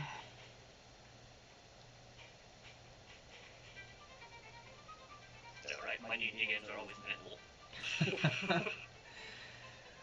Oh, You know what? I'm gonna put out my fire. Yeah, absolutely. So yeah, you quickly stop, drop, and roll, you get all the flames out and everything, and you are pretty much fine. I'm gonna say fuck it and go towards the the undead coming at me with my 2 swords, still wanting to hit something. Yeah, man. Dolgar just stands up, his flesh is burning away, his fur is like burning off, and you just see he locks eyes with the undead and strides towards it with a blade in each hand. And he looks fucking awesome. Yes. It's an Alright. amazing sight to see. So dirty 20 to hit. Yeah, absolutely, that hits. So let's see. It goes to try and block, but you drop down and slide your blade into its stomach, and you make sure it's twisted as well. So that will be 10 points of piercing damage, and then with my Not bad. And you can sneak attack too because of your swashbuckler. Yep, I'll do that. So my sneak attack is plus 2d6. So an additional 6, so 16 total. Nice. So And- one blow straight away as you twist it in. This zombie is bloody. It is already at half health. And with my bonus action, come back across with my other Yep, yep. sword. Oh, that's gonna miss. Yeah, That's a 9. Can I use one of my rerolls though? Yeah, you absolutely can. You Alright. pull all together as a team. So you use one reroll, and you can reroll it. Oh, that is. Oh, shoot, I do math in my head. 14. 14. Yep, 14 hits. Alright, so one more d8 will be an additional 5 points of piercing damage. Nice. So this one is looking really injured. You can see like parts of it are gaping open. You can see it's like skeleton and everything. This is quite a fresh undead as well, from what you can tell just by the wounds. But yeah, your Cuckoo strikes into it, and that is the end of your turn, so you will take 1d4, right? Yeah, 1d4. So you take 3 points of fire damage, Alright. and that is the end of your turn. Callie did hers, Melody is still paralyzed, but she's not on fire, so you can damage for it at the very least. You see she's pretty much unable to move though, she's straight up just seizuring on the floor. I'm hoping my archer buddies could see me running on fire at this undead character.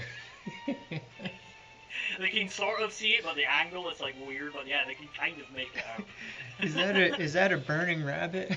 Yeah, it's like, hey look, cooked rabbit guys! If he dies, we got lunch! Especially the cat person, they're like, yeah man, that's great. Lunch and a Oh. right, so... Sweet buddy. The Cinderbound Sentinel, you watch as it keeps the flames dim completely and they go out entirely. So anyone without dark vision is gone from the sight. Anyone that does have dark vision, you would see it for another 2 squares, and then it vanishes. Wow. Okay, so it's Into done. the night. Yep, you just see that it seemed to take one look at when you got reinforcements, it seemed to make a call of, nope, I'm out. I don't know if Whatever I it is, at least it's smart. Sorry, what were you saying? I don't know if a gnome can see in the dark. I'm really trying to look. I think you're all playing races that can see in the dark. No, I'm not sure about it. Yeah, I have dark vision. No, I don't have dark vision. Mine's like Yeah, okay. 60 or something like that. Yeah, okay, so you two, you would have seen it until, like, it doused the flames and then walked off of it, and then it just blended into the darkness. Dolgar, pretty much as soon as it put its flames out, it was practically invisible to you. Right, but apart from that, it is Luna. Yeah. Oh wait, no, it's not, it's the undead. Right. So, the one that Dolgar has been smashing into is going to make a strike towards you with its longsword for a 17 to hit. 17 just hits. Nice. Ooh, that was a good roll.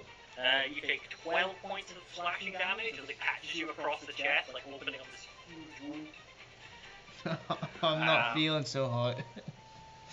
Yeah, that is the end of that one's turn. Kalllista, the one that's sort of approaching you, you watch the arrow that's got knocked, it fires it towards you, it spins through the air, you get 7,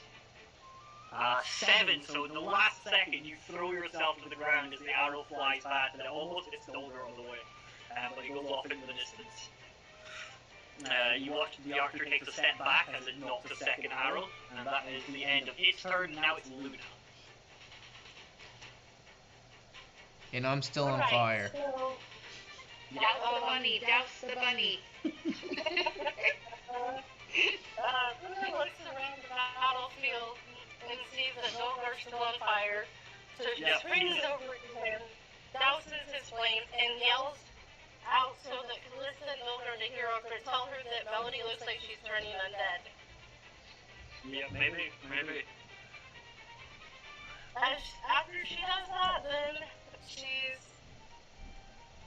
Oh god.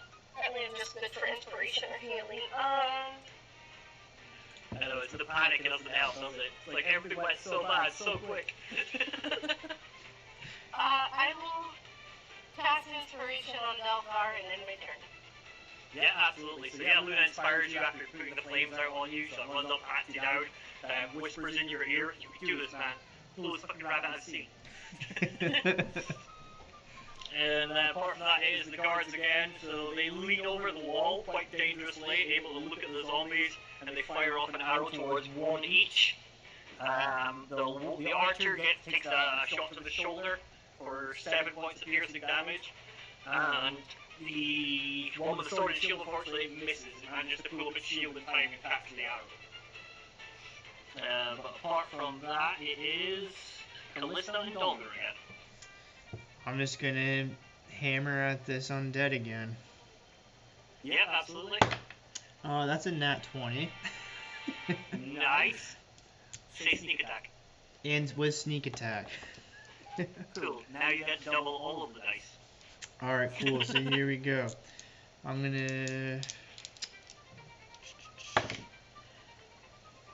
So 3 doubled to 6 plus 3, 6 is 12. And then 8 doubled is 16, so 28.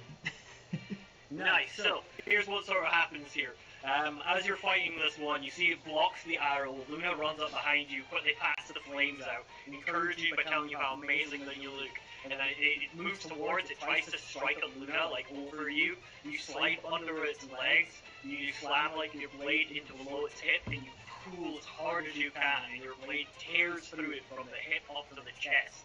And then you eventually push one final time, and it splits it, and this zombie collapses into 2 pieces in the ground. Now let me do the zombie check. I love these checks. Now it dies. I love zombie checks. And then how far away am I from the other zombie? Let's just check. 45 feet. Alright, I'm gonna use my maximum movement just to get as close to it as I can, so I should be within 15. Yes, you are. So you run around Luna, you dive in front of Kalllista, blades at the ready to take this one as well. And that will be the end of your turn, I believe. Oh, actually, can I bonus action dash to get on the other side of it? Yes, you absolutely can. So, you with burst of speed, you run, you flip over. Actually, no, you jump over the creature because you're a rabbit man. It's fucking cool. You jump over the creature, you roll down its back, blades at the ready.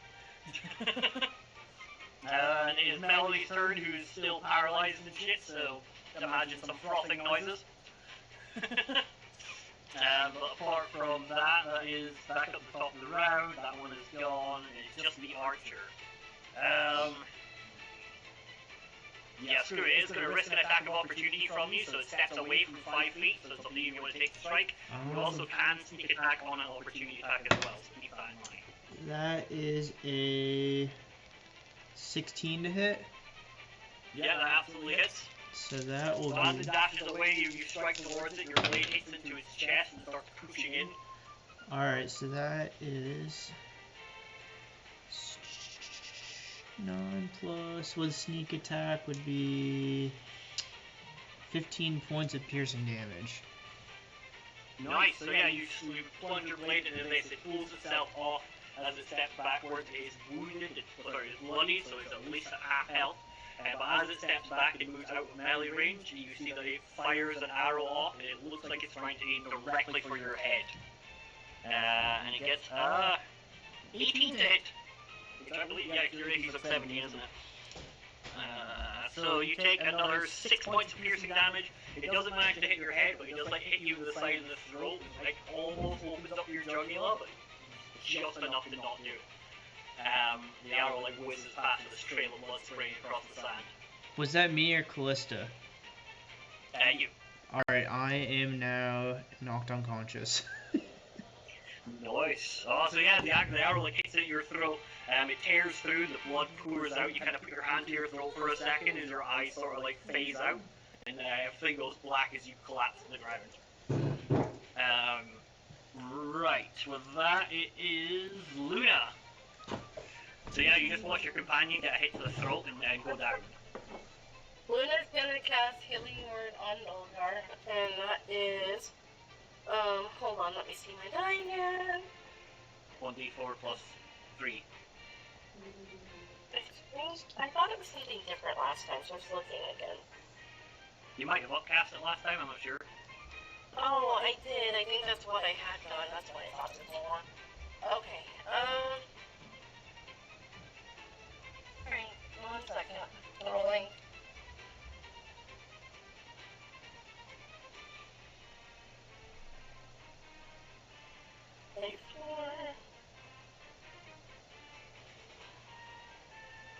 Alright, oh god, 4 total. I rolled a 1. Anything better than 0 is good healing.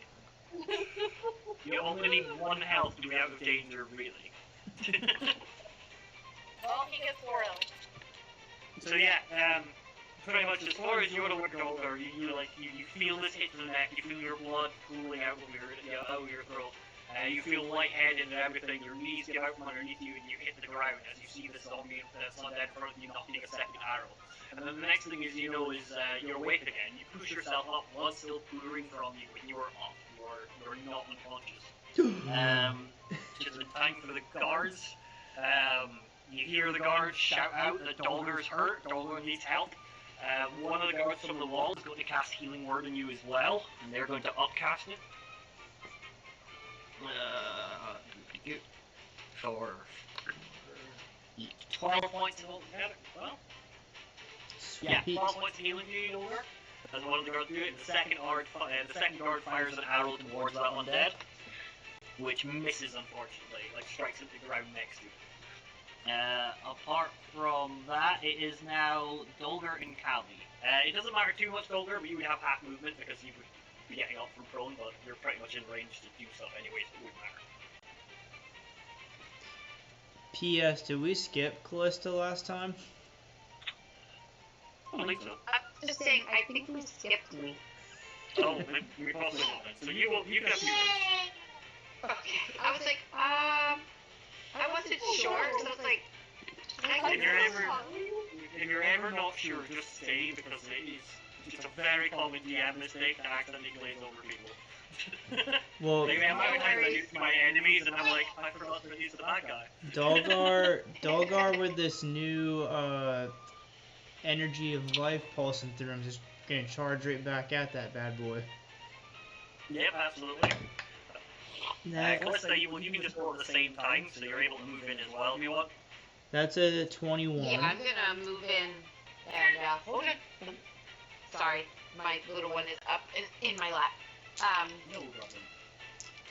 So I'm gonna.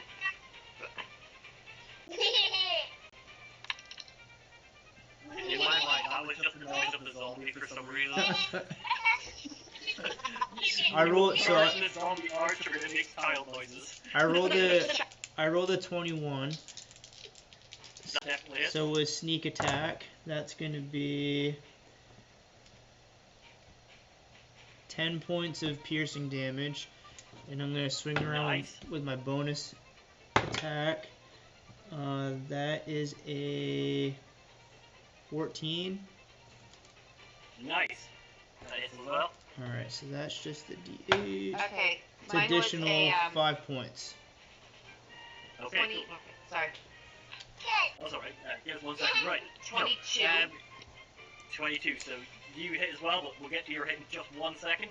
So Dolgar, Gotcha. you plunge both your blades into this creature that just took you down. You know, vengeance pouring through you. You plunge them both into its chest and you pull outwards to the sides, ripping through its ribcage.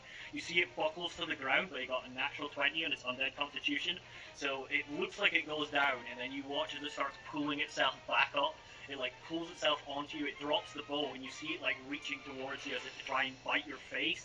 And just as you do, you watch as Kalllista plunges the blade into its like back of its neck. It like rips out the throat front. You can see the blade like almost touch you.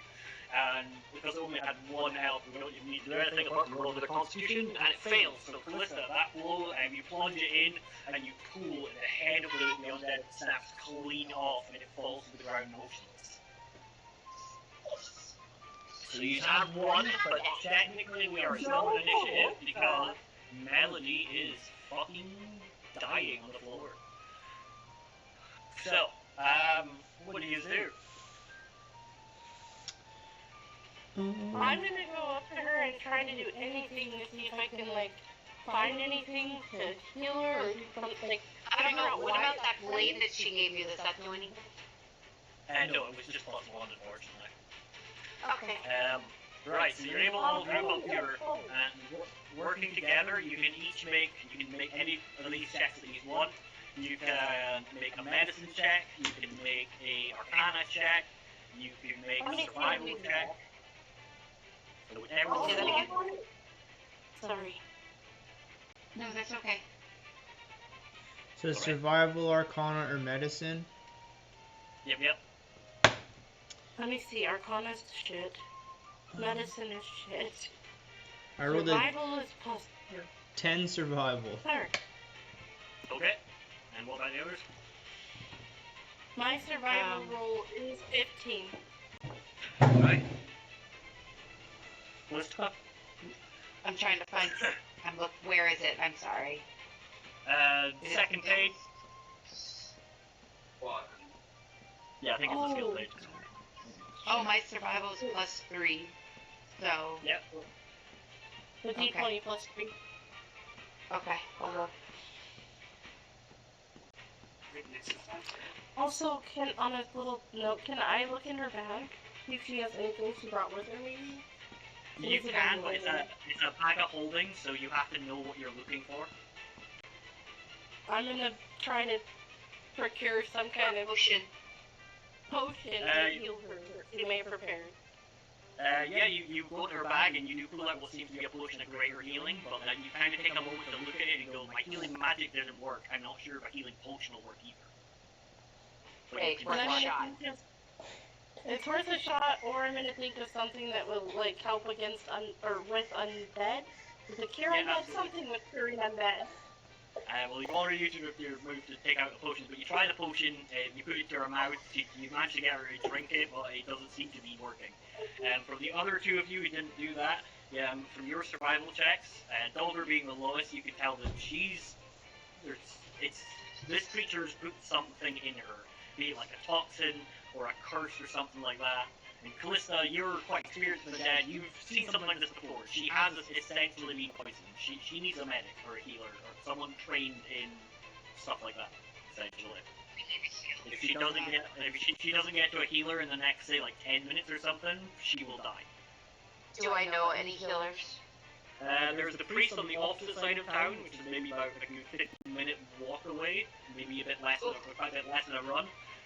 But 2 streets away, there is the healer known as Kendra. She came into town maybe 6 or 7 cycles ago, so she's not like a long-term resident, but would be actually longer than some of you here. But there is a healer a few streets away. We need to get her to that healer. Yeah, absolutely. So working together, you pick her up, and I don't hear my echo and everything. Working together, you pick her up, and you see that her hand is like locked around her rapier. Oh, that echo's horrible. Why am I echoing? Maybe not. Does somebody have 2 different screens up? I don't know, something changed, because it wasn't echoing until now. But anyway, it's fine. Right, so you work together, you notice that her rapier is like pretty much in her hand in some kind of death grip. And you're able to drag her down the street. You eventually barge into the healer's office. The moment you see her, you can see a gnome, and she's standing there, she's holding a baby. The baby's maybe no more than a couple of cycles old. At a glance, you can tell this baby is part gnome, but it's also got feathers as well. Kendra looks towards you, sees the state of Melody, puts the baby in a cot that's like pretty much in the like the treatment room of the essentially the doctors, because she lives here. And she tells you to put Melody on the table.